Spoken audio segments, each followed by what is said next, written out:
ನಮಸ್ಕಾರ ಪ್ರಿಯ ವೀಕ್ಷಕರೇ, ತ್ರಿಶಕ್ತಿ ಚಾನಲ್ಗೆ ಸ್ವಾಗತ.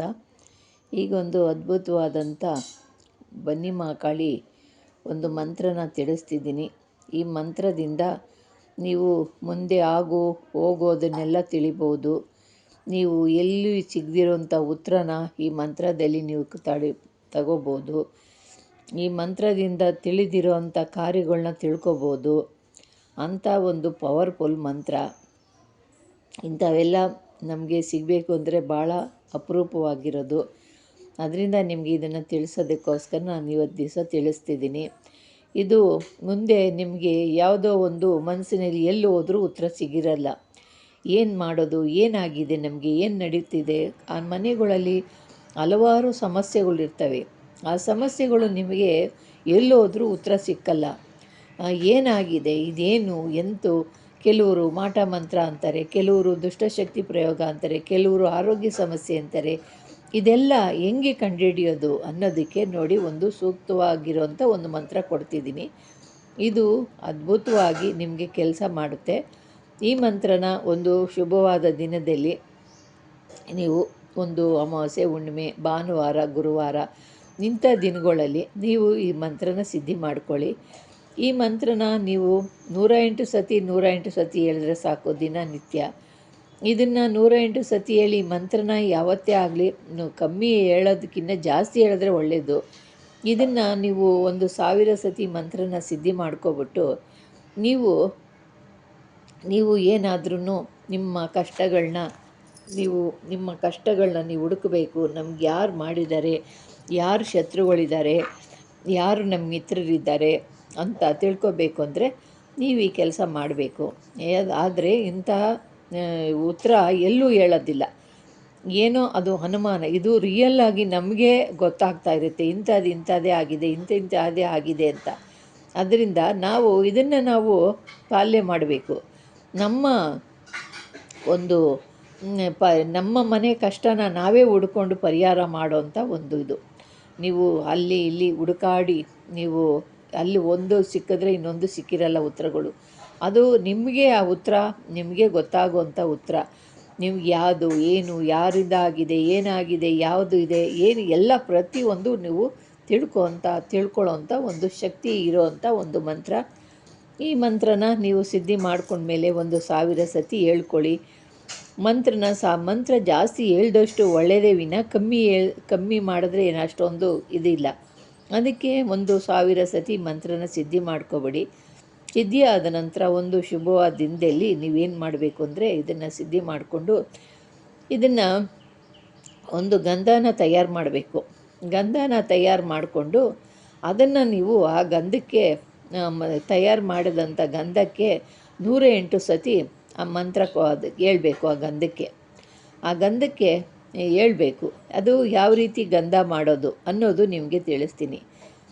ಈ ಗಂಧಕ್ಕೆ ನೋಡಿ, ಶುದ್ಧವಾದ ತಾಳೆ ಕುಂಕುಮ, ಶುದ್ಧವಾದ ಗೋರೋಜಿನ, ಶುದ್ಧವಾದ ಕಸ್ತೂರಿ, ಗಂಧಕ ಅಂತ ಬರುತ್ತೆ. ಗಂಧ ಅಂದರೆ ಗಂಧ ಅಲ್ಲ, ಗಂಧದ ಚಕ್ಕೆ ಅಂತ ತಿಳ್ಕೊಬೇಡಿ, ಗಂಧಕ ಅದೊಂದು ಕಲ್ಲು. ಗಂಧಕ, ಪುನುಗು, ಒರಿಜಿನಲ್ಲು ಪುನುಗು, ಸೇವಂತಿಗೆ ಹೂವು, ಇವೆಲ್ಲ ನೀವು ಹಾಕಿ ಇವೆಲ್ಲ ಒಂದುಗೂಡಿಸ್ಬಿಟ್ಟು ಇದನ್ನು ಒಂದೇ ಸಮನೆ ಆಗಿ ನೀವು ಹರಿಬೇಕು. ಅದನ್ನು ನುಣ್ಣಗೆ ಗಂಧವಾಗಿ ಪೇಸ್ಟ್ ಮಾಡ್ಕೋಬೇಕು. ಅರ್ದು ಚೆನ್ನಾಗಿ ನುಣ್ಣಗೆ ಬರಬೇಕು, ಒರಟೊರಟಾಗಿರಬಾರ್ದು. ಗಂಧವಾಗಿ ನೀವೆಲ್ಲ ನುಣ್ಣಗೆ ಹರಿಬೇಕು. ಅರ್ದ್ಬಿಟ್ಟು 108 ಸಲ ಅದಕ್ಕೆ ನೀವು ಅದಕ್ಕೆ ಅದಕ್ಕೆಲ್ಲ ಮಂತ್ರ ಹೇಳಿ, ಅದಕ್ಕೆ ನೈವೇದ್ಯ ಇಟ್ಟು, ಧೂಪ ದೀಪ ನೈವೇದ್ಯ ಎಲ್ಲ ಇಟ್ಟು, ಆಮೇಲೆ 108 ಸತಿ ಮಂತ್ರ ಹೇಳ್ಬಿಟ್ಟು ಪ್ರಾಣ ಪ್ರತಿಷ್ಠೆ ಮಾಡಿಬಿಟ್ಟು ಆ ಗಂಧಕ್ಕೆ, ಆಮೇಲೆ ಈ ಗಂಧನ 108 ಸತಿ ಹೇಳಿದ್ಮೇಲೆ ನೀವು ಇದನ್ನು ಈ ಮಂತ್ರದಿಂದ ನೀವು ಜಪಿಸಿದ ಆ ಗಂಧನ ನೀವು ಜಪ ಮಾಡಿರ್ತೀರಲ್ಲ, ಆ ಗಂಧನ ತಗೊಂಡು ನಿಮ್ಮ ಭುಜಕ್ಕೆ ಮತ್ತು ನಿಮ್ಮ ಕೊರಳಿಗೆ ನೀವು ಹಚ್ಕೊಂಡು ಮಲಗಿದ್ರೆ, ನಿಮಗೆ ನೀವು ಯಾವ ಕಾರ್ಯ ನೆನೆಸ್ಕೊತೀರೋ ಆ ಕಾರ್ಯ ಎಲ್ಲ ಆ ದೇವಿ ಬಂದು ನಿಮ್ಗೆ ಹೇಳ್ತಾಳೆ. ಕನಸಿನ ರೂಪದಲ್ಲಿ ಎಲ್ಲವನ್ನು ಹೇಳ್ತಾಳೆ. ಮಲಗುವಾಗ ಎದೆಗೆ, ಭುಜಗಳಿಗೆ, ನೀವು ಎದೆ ಗೂಡಿಗೆ, ಕಿವಿ ಹತ್ರ ಇವೆಲ್ಲ ನೀವು ಹಚ್ಕೊಂಡು ಮಲ್ಕೊಳ್ಳೋದ್ರಿಂದ ನಿಮಗೆ ಆ ದೇವಿ ಸ್ವಪ್ನದಲ್ಲಿ ಎಲ್ಲ ಇಂತಿಂಥವ್ರೆ ಅಂತ ನಿಮಗೆಲ್ಲವನ್ನು ತಿಳಿಸ್ತಾಳೆ. ಅಂಥ ಒಂದು ಅದ್ಭುತವಾದಂಥ ಇದು ಒಂದು ಶಕ್ತಿಯಾದಂಥ ಗಂಧ. ಈ ಗಂಧನ ಹಚ್ಕೊಂಡು ನೋಡಿ, ಇವೆಲ್ಲ ನಾವೇ ಸಿದ್ಧಿ ಮಾಡ್ಕೋಬೋದು. ಆದರೆ ಇವೆಲ್ಲ ಒರಿಜಿನಲ್ ಇರಬೇಕು. ನೀವೆಲ್ಲ ಡೂಪ್ಲಿಕೇಟ್ ಹಾಕಿ ಮಾಡಿಬಿಟ್ಟು ಏನು ಬಂದಿಲ್ಲ ಅಂದರೆ ಅದು ನಮ್ಮದಲ್ಲ ತಪ್ಪು, ನೀವು ಮಾಡಿರೋಂಥ ವಸ್ತುಗಳಲ್ಲಿ ಅದು ತಪ್ಪು. ಅಂದರೆ ಪುನುಗು ಒರಿಜಿನಲ್ ಬೇಕು, ಕಸ್ತೂರಿ ಒರಿಜಿನಲ್, ಗೋರೋಜಿನ ಒರಿಜಿನಲ್ಲು, ಕುಂಕುಮ, ತಾಳೆ ಕುಂಕುಮ ಇವೆಲ್ಲ ಹಾಕಿ ಗಂಧಕ ಅಂತ ಬರುತ್ತೆ. ಅದು ಗಂಧದ ಚಕ್ಕೆ ಅಲ್ಲ, ಗಂಧಕ ಅನ್ನೋದು ಬೇರೆ ಒಂದು ಇದು.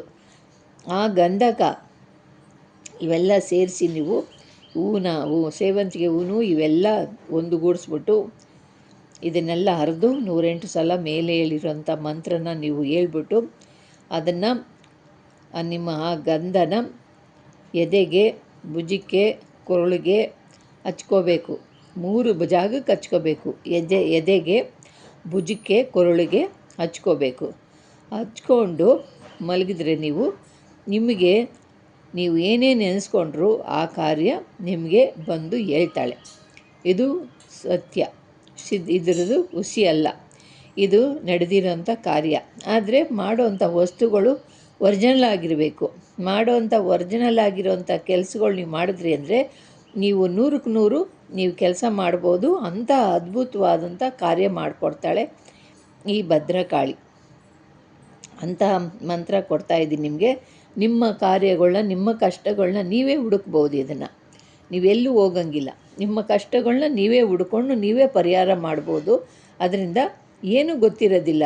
ಏನು ಪರಿಹಾರ ಮಾಡೋದು, ಏನು ಕಾಯಿಲೆ ಅಂತ ಗೊತ್ತಿದ್ದರೆ ಔಷಧಿ ತೊಗೋಬೋದು. ಗೊತ್ತೇ ಇರೋದಿಲ್ಲ ಏನು ಅಂತ ಇರ್ತೀವಿ. ಅದರಿಂದ ಇದನ್ನು ಹುಡ್ಕೊಂಡು ನಾವು ಮುಂದಕ್ಕೆ ದಾರಿ ಹುಡುಕ್ಬೋದು ಅದರಿಂದ ಗೊತ್ತಿಲ್ಲದೆ ಏನು ಹುಡುಕೋಕ್ಕಾಗಲ್ಲ. ಇಂಥ ಅದ್ಭುತವಾದಂಥ ಮಂತ್ರ ಕೊಡ್ತಾಯಿದ್ದೀನಿ ನಿಮಗೆ. ಮುಂದೆ ಆಗು ಹೋಗುಗಳನ್ನ ತಿಳ್ಕೊಳ್ಳೋ ಅಂಥ ಮಂತ್ರ ಇದು. ಇದನ್ನು ತಿಳ್ಕೊಂಡು ನೀವು ಮುಂದೆ ನಿಮ್ಮ ಕಾರ್ಯಗಳನ್ನ ಸಿದ್ಧಿ ಮಾಡಿಕೊಂಡು ನಿಮಗೂ ತಿಳ್ಕೊಳ್ಳಿ, ತಿಳಿದಿರೋರ್ಗೂ ತಿಳಿಸಿ. ಪಾಪ ನೀವೊಬ್ಬರೇ ತಿಳ್ಕೊಂಡು ತಿಳಿದೇ ಎಷ್ಟೋ ಜನ ಇರ್ತಾರೆ, ನೋಡಿರ್ತೀರ, ನೀವು ಮಾಡ್ಕೊತೀರ.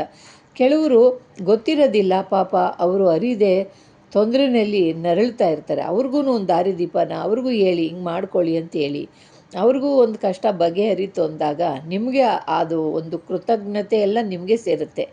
ನೀವು ಅವ್ರ ಕಷ್ಟ ಪರಿಹಾರ ಮಾಡಿದಂಥ ಶಕ್ತಿ ಬರುತ್ತೆ. ಹೇಳೋದ್ರಿಂದ ತಪ್ಪಿಲ್ಲ.